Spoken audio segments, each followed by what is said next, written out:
Okay, chapter 30. This is all about the 60s, starting with the Kennedy election. JFK was the youngest elected president, 43.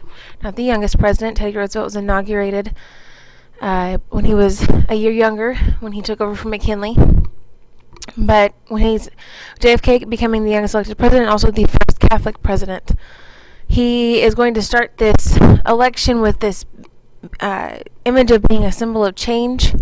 The 1960 election was JFK versus Nixon. And when Kennedy comes in, he is determined to be a Cold Warrior. He's determined to succeed where Eisenhower had failed. Sounds the alarm in his presidential address. One of his famous quotes was, "Let every nation know, whether it wishes us well or ill, that we shall pay any price, bear any burden, meet any hardship, support any friend, oppose any foe." And his foreign policy was his top priority. Foreign Relations Committee that he will form provides experience in international affairs. Kennedy comes into it with determination to win the Cold War.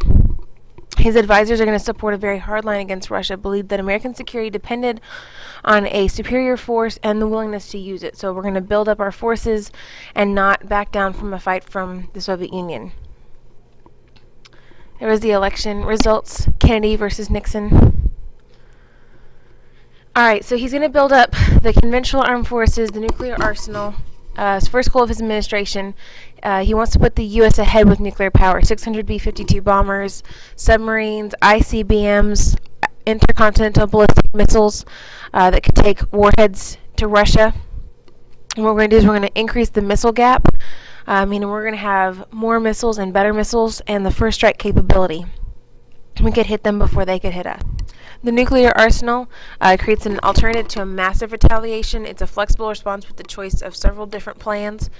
Perhaps that the U.S. was more likely to use force if they had different options open to them as to how they could respond to different threats.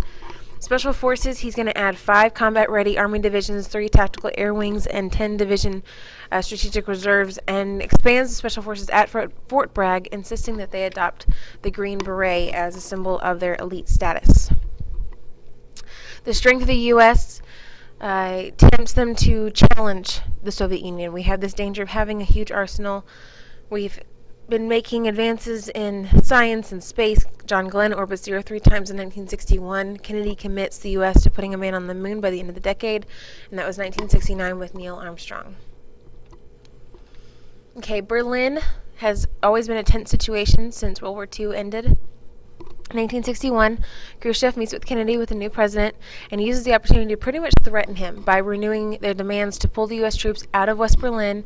Kennedy will refuse. His response was to announce the crisis on national television, called the defense of Berlin essential to the free world, pledged an increased defense budget, calls up the National Guard, over 150,000 reserves to active duty, and the Soviets, realizing that the U.S. had superior nuclear striking power, settle for a stalemate. They seal off their zone of the city, will build a wall around West Berlin. Pretty much this wall becomes a symbol for the Cold War. They wanted to stop the flow of intellectuals and talent going to the west, out of East Berlin, out of East Germany. So they built a wall around West Berlin. And Checkpoint Charlie was the only point which non-Germans could cross between the two sides of Berlin. When the wall was up, the president goes to Berlin, assures the U.S. support, his famous quote of "I am a Berliner," and pledging that we were going to continue fighting against the Soviet Union. So that's the map of the West Berlin Wall. All the different checkpoints: blue for Germans only, red for Germans and non-Germans. So Checkpoint Charlie, the red one right here, was the only place that non-Germans could cross between the two sides. Okay, in Southeast Asia, Kennedy's going to adopt this domino theory, kind of like the Truman Doctrine with Greece and Turkey, where they were determined if Greece and Turkey fell to communism, so would the rest of the world. And so Kennedy adopts that with South Vietnam, that if they fall, so would the rest of Southeast Asia. Kennedy sees this as the focus of the rivalry. Khrushchev had pledged support, wars of national liberation in Asia, more of a threat to their rival power. China, he sees this as the U.S. and the Soviet Union at odds for undeclared countries of the world, and states a policy that he's going to assist all of these quote-unquote third world countries promising their financial and technical assistance. Uses the Peace Corps, creates the Peace Corps. We support Diem's regime in Saigon. There was a communist regime mobilizing the Viet Cong in the south, and we are going to send over advisors, military advisors, to help train the South Vietnamese army, provide them with training, supplies, guarding their weapons and facilities, helping them to deal with the guerrilla warfare. And during this time, Diem, who we're supporting, is failing to win over his own people. He's far from popular. Buddhist monks were lighting themselves on fire in political protest, and his generals were plotting to overthrow him. Kennedy's administration accepts that this is going to happen, that Kennedy is not ready to deal with the loss of Southeast Asia to communism, and so they accept that a coup is going to happen, and it's going to further destabilize South Vietnam, which is going to guarantee U.S. involvement and a more complex involvement in Vietnam. In Cuba, communism was making leaps and bounds in Fidel Castro's regime. Eisenhower had been involved in training exiles as part of a CIA plan to overthrow the Castro regime, and Kennedy is going to continue with this plan when he comes into office. He felt that communism was at its peak, and ties were developing between Russia and Cuba, and wants to do anything he can to stop that.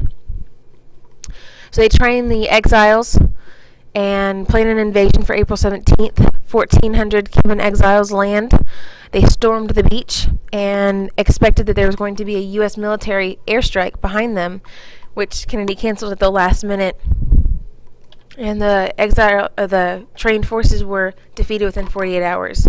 Castro's forces were well trained, killed 500 exiles, and forced the rest of them to surrender. Kennedy does take responsibility in his speech against the communist invasion of Cuba, shows no remorse but does regret the outcome, and tells the Soviets, you know what, the fight is not over. He continues to harass the Castro regime, imposes an economic blockade on Cuba, supports raids from Florida, ignores any agenda that the CIA might have to try to assassinate Castro. And we're going to continue a very tense situation with the Cuban Missile Crisis. Soviets had begun a massive arms buildup in Cuba. Kennedy had warned them against introducing any offensive weapons. Khrushchev publicly agreed that, we're not going to put any weapons in Cuba, but they did begin building sites for 24 medium-range missiles and 18 intermediate-range missiles in Cuba that could reach the U.S. in a matter of minutes. They were planning to protect Cuba from U.S. invasion should anything happen, and Kennedy warned them that against putting any weapons into Cuba, and the U.S. will discover that they were almost complete. The sites were almost complete when they used their U-2 planes to fly over Cuba, and discovered that those sites were actually present and nearly completely armed. We plan to blockade Cuba from any new missiles arriving, to invade, to remove any that were already there. Kennedy will inform American public of the Cuban Missile Crisis, made in a TV address, blaming Khrushchev for a threat on world peace, associates any attack from Cuba as a link to the Soviet Union, and that the U.S. would have a full-scale retaliation if they were not removed, meaning full-scale nuclear war.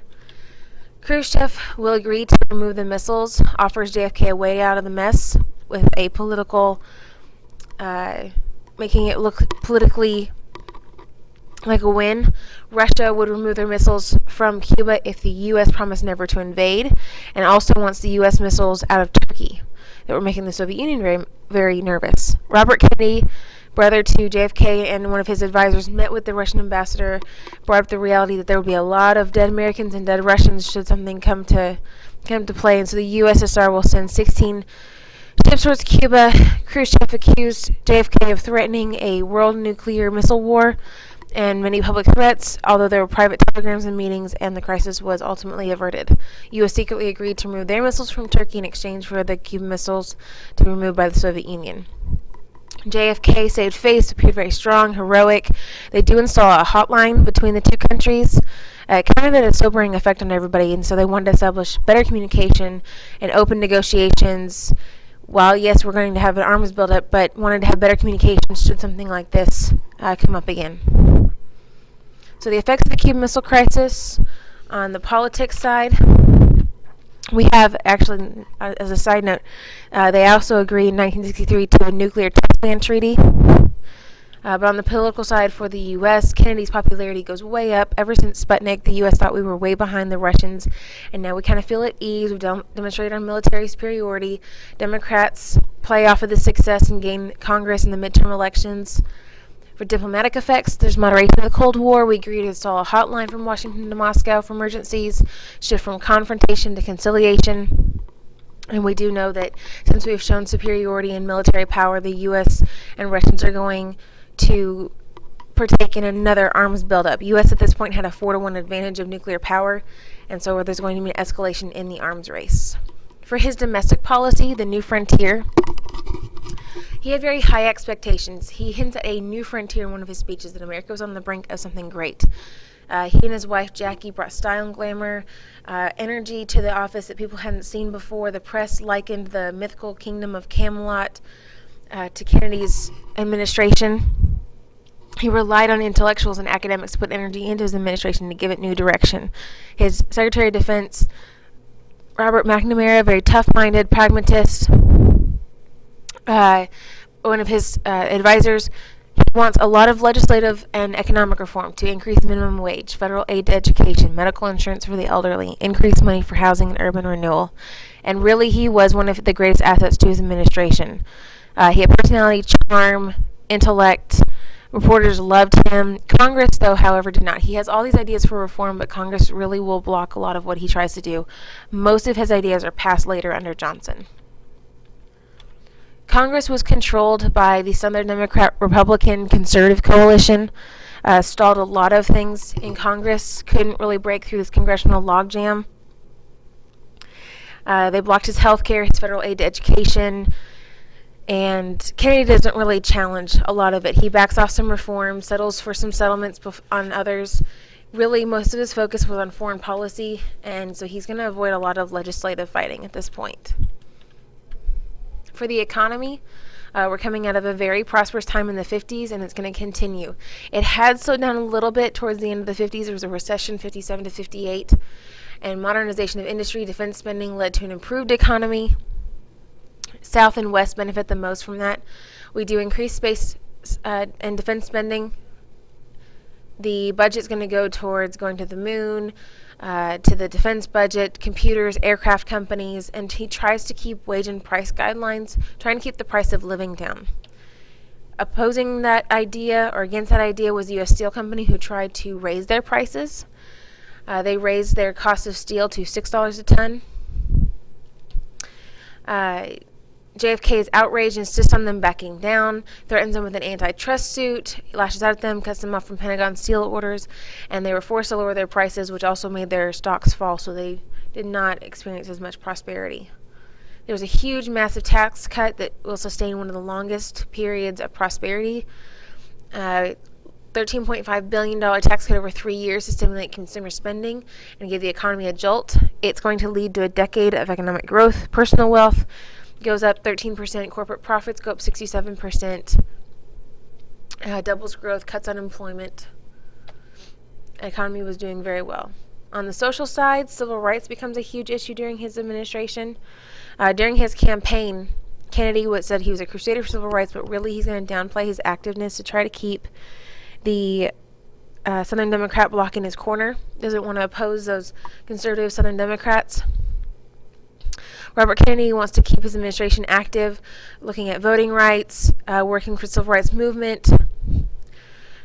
For the freedom riders who were opposing segregation in transportation and bus terminals, who were met by a lot of violence, mobs and violence when they would get off the buses, the ICC will agree to desegregate terminals and bus stops as a response to that.